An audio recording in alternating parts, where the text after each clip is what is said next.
B complex అంటే ఉమ్మడి కుటుంబం లాంటిదన్నమాట. పెద్ద ఫ్యామిలీ. ఓకే. 8 రకాల విటమిన్స్ కలిసి ఉన్నదాన్ని బి కాంప్లెక్స్ అంటారు.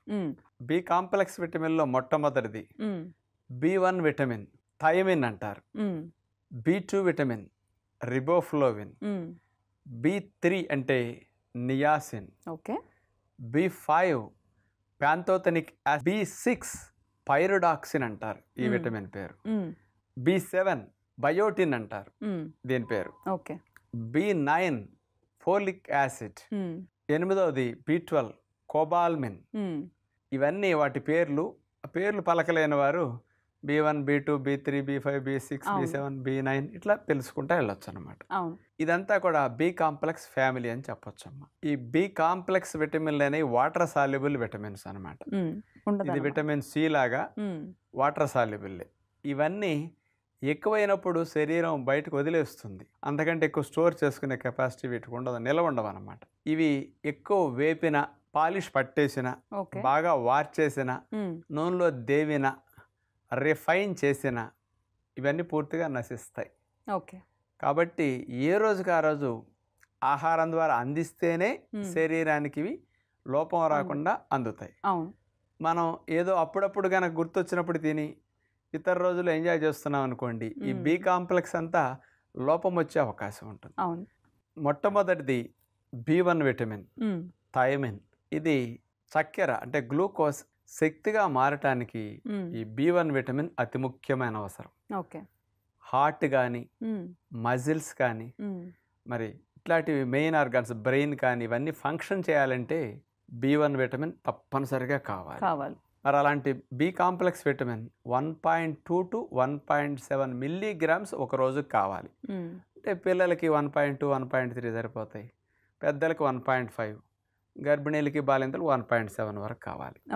మరి ఎందులో ఈ బి విటమిన్ అనేది ఎక్కువగా ఉంటుందని చూస్తే నువ్వుల్లో 1.1 మిల్లీగ్రామ్, గోధుమల్లో 1.4 మిల్లీగ్రామ్, అట్లాగే తవుడులో 2.7 మిల్లీగ్రామ్స్.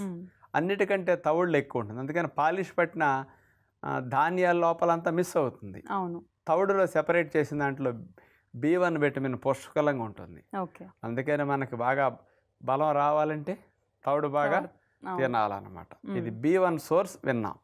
B2 విటమిన్ అనేది రిబోఫ్లోవిన్ అంటారు. ఇది ఎక్కువగా లోపం మనకు పైకి కనిపించేది ఏంటంటే నోట్లో పుళ్ళు పడతాయి.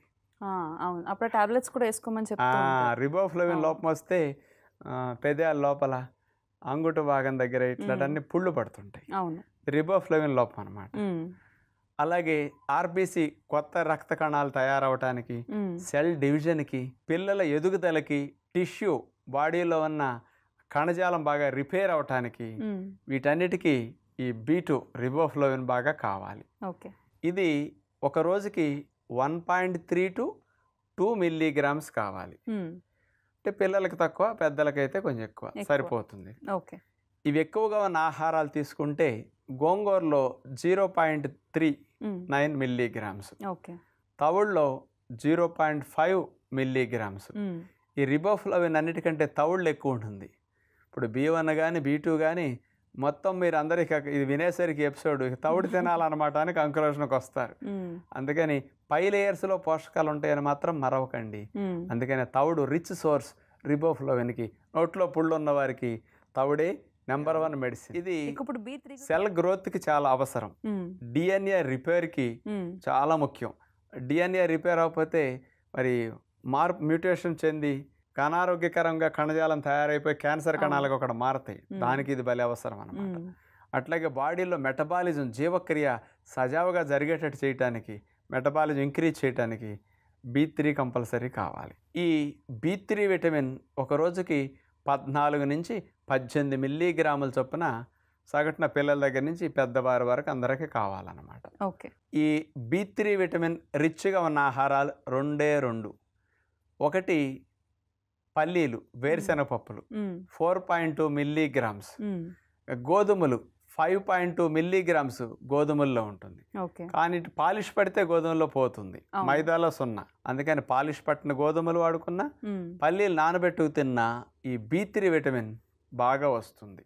మరి కొవ్వు B5 సింథసిస్ జరగటం, ఫ్యాటీ యాసిడ్స్ అన్నీ మరి ఎనర్జీగా మారటానికి, అవును. కొవ్వులని శక్తిగా విడుదలవ్వటానికి ఇది కావాలి. ఓకే. అట్లాగే హార్మోన్స్ ఉత్పత్తికి కావాలి ప్రధానంగా. జీర్ణాది రసాల ఉత్పత్తికి ఈ B5 విటమిన్ చాలా ముఖ్యం అన్నమాట. ఓకే. ఈ 3 ప్రధానమైన లాభాలు. ఇది ఒక రోజుకి 2 నుంచి 7 మిల్లీగ్రాముల వరకు సుమారుగా కావాల్సి వస్తుంది. ఓకే. ఇవి బాగా లభించే ఆహారాలు తీసుకుంటే ఈ B5 విటమిన్ సోయా చిక్కుడులో 1.9 మిల్లీగ్రామ్స్, అలాగే పుట్టగొడుగుల్లో 2.9 మిల్లీగ్రామ్స్, అలాగే మినుముల్లో 3.9 మిల్లీగ్రామ్స్. ఓకే. ఈ 3 బాగా రిచ్గా ఉన్న B5 విటమిన్స్ ఉన్న ఆహారాలు. ఈ B6 వల్ల ప్రధానంగా 4 ఉపయోగాలమ్మా. ఆర్బీసీ ప్రొడక్షన్కి, కొత్త ఎర్ర రక్త కణాలు తయారవడానికి కావాలి. ఓకే. బ్రెయిన్ ఫంక్షన్కి అతి ముఖ్యం. సోడియం పొటాషియం బ్యాలెన్స్ చేయటానికి చాలా అవసరం అన్నమాట. రక్తంలో ఆమ్లక్షార నిష్పత్తిని సమతుల్యంగా ఉంచడానికి ఈ పైరిడాక్సిన్ B6 అనేది అతి ముఖ్యమైన అవసరం అన్నమాట. ఇది ఒక రోజుకి కావాల్సింది తీసుకుంటే 1.2 to 2 మిల్లీగ్రామ్స్ వరకు కావాలి. అతి తక్కువ మోతాదే కావాల్సింది. ఇవి ఎక్కువగా ఉన్న ఆహారాలు తీసుకుంటే బ్రౌన్ రైస్, ముడి బియ్యం తీసుకుంటే 0.4 మిల్లీగ్రామ్స్, అలాగే కందిపప్పు తీసుకుంటే 0.5 మిల్లీగ్రామ్స్, చివరిగా మునగాకులో 0.8 మిల్లీగ్రామ్స్ ఉందన్నమాట. అందుకని ఇక్కడ ముడి బియ్యం, మునగాకు చాలా మంచిది దీని సోర్స్ అని చెప్పొచ్చు. జుట్టు ఎదుగుదలకి బయోటిన్ బాగా కావాలని మాత్రం జుట్టు గురించి ఇంట్రెస్ట్ వల్ల ఇది ఎక్కువ గుర్తుపెట్టుకున్నారు. బయోటిన్ క్యాప్సూల్స్ మింగడం వల్ల. అవునమ్మా. దీంతో పాటు నర్వ్ ప్రొడక్షన్కి, నరాల కణాలు బాగా మంచి ఉత్పత్తి అవ్వటానికి, పని చేయటానికి ఇది బాగా అవసరం అన్నమాట. ఓకే. అట్లాగే లివర్ డీటాక్సిఫికేషన్ కూడా ఇది చాలా మంచిది. బాడీలో ఉండే ఎరువులు, పురుగు మందులు, కెమికల్స్ని క్లియర్ చేయాలంటే లివర్ ఈ బయోటిన్ కావాలన్నమాట. ఇవి ముఖ్యమైన లాభాలు. ఈ బయోటిన్ అనేది 10 నుంచి 30 మైక్రోగ్రాములు ఒక రోజుకు సరిపోతుంది. ఇది ఎక్కువగా ఉన్న ఆహారాలు తీసుకుంటే వేరుశెనగ పప్పులు, పల్లీలు 20 మైక్రోగ్రాములు ఉంటుందన్నమాట. అందుకని జుట్టు బాగా ఎదగాలంటే వేరుశెనగ పప్పులు బాగా తినండి. అట్లాగే అవిసె గింజలు 21 మైక్రోగ్రాములు. ఈ 2 విత్తనాలు చాలా మంచి విత్తనాలుగా చెప్పుకోవచ్చు అన్నమాట. ఈ ఫోలిక్ యాసిడ్ రక్తహీనత రాకుండా నిర్మూలించడానికి అతి ముఖ్యమైన అవసరం. పిండం ఎదుగుదలకి, కొత్త కణ నిర్మాణం పిండానికి గర్భంలో రావాలి అంటే ఫోలిక్ యాసిడ్ కావాలి. అందుకనే గర్భవతులు కంపల్సరీ ఫోలిక్ యాసిడ్ వేస్తారు. ఇక రక్షణ వ్యవస్థకు కూడా ఫోలిక్ యాసిడ్ ఎక్కువ కావాలి. ఇలాంటి ముఖ్యమైన లాభాలు. ఈ ఫోలిక్ యాసిడ్ అనేది ఒక రోజుకి పెద్దలకి 400 మైక్రోగ్రాములు సరిపోతుంది. గర్భిణీలకి, బాలింతలకి 800 మైక్రోగ్రాములు కావాలి. డబల్ కావాలన్నమాట. మరి ఫోలిక్ యాసిడ్ ఎక్కువగా చూస్తే అన్ని విత్తనాల్లో బాగా ఎక్కువ ఉంటుంది అనమాట. ఈ పళ్ళల్లో, కూరగాయల ఆకుల్లో కంటే ఎక్కువ విత్తనాల్లో. ఏ విత్తనాలు ఎంత ఉందంటే కేన్వా రైస్ 173 మైక్రోగ్రాములు, 100 గ్రాములు తీసుకుంటే అంత ఉంటుందన్నమాట. అట్లాగే శనగలు, ఈ శనగల్లో 231 మైక్రోగ్రాములు. అలాగే వీటితో పాటు చిక్కుడు గింజల్లో 287 మైక్రోగ్రాములు. సోయా చిక్కుడులో 297 మైక్రోగ్రాములు. ఫోలిక్ యాసిడ్ విత్తనాల్లో ఎక్కువ ఉంటుందన్నమాట. అందుకని ఇలాంటి విత్తనాలు బాగా తీసుకుంటే ఫోలిక్ యాసిడ్ బాగా లభిస్తుంది అనమాట. ఇక సప్లిమెంట్ రూపంలో అవసరం. నరాలపై నుండే పొర హెల్దీగా ఉండటానికి, దెబ్బతినకుండా ఉండటానికి B12 కావాలి. ఇది లోపిస్తే నరాలపై నుండే పొర లేచిపోతుంది. ఇమ్యూనిటీకి అతి ముఖ్యమైన అవసరం. ఆర్బీసీ ప్రొడక్షన్కి బాగా అవసరం. అట్లాగే శక్తి విడుదలవ్వాలంటే ఇది కావాలి. అట్లాగే డిప్రెషన్ రాకుండా మనసు ప్రశాంతంగా బాగా పనిచేయాలంటే బ్రెయిన్ కూడా B12 కావాలి. ఇలాంటి వాటన్నిటికీ B12 ముఖ్యంగా అవసరం. ముఖ్యంగా జుట్టుకు కూడా B12 ఎక్కువ అవసరం. ఇది లోపిస్తే కూడా జుట్టు ఎక్కువ ఊడిపోతుంది. అందుకే చాలా లాభాలు B12కు ఉన్నాయి. ఈ B12 విటమిన్ అనేది 2.5 మైక్రోగ్రాములని 2.8 మైక్రోగ్రాముల వరకు కావాల్సి వస్తుంది. మరి ఈ B12 అనేది శాకాహారులకి పుట్టగొడుగుల్లో ఉంటుంది. ఈ అడవి పుట్టగొడుగులు, నాటు వాటిలో 2.9 to 3.9 మైక్రోగ్రామ్స్ B12 లభిస్తుంది అనమాట. అలాగే పాలల్లో 0.5 మైక్రోగ్రామ్స్ ఉంటుంది.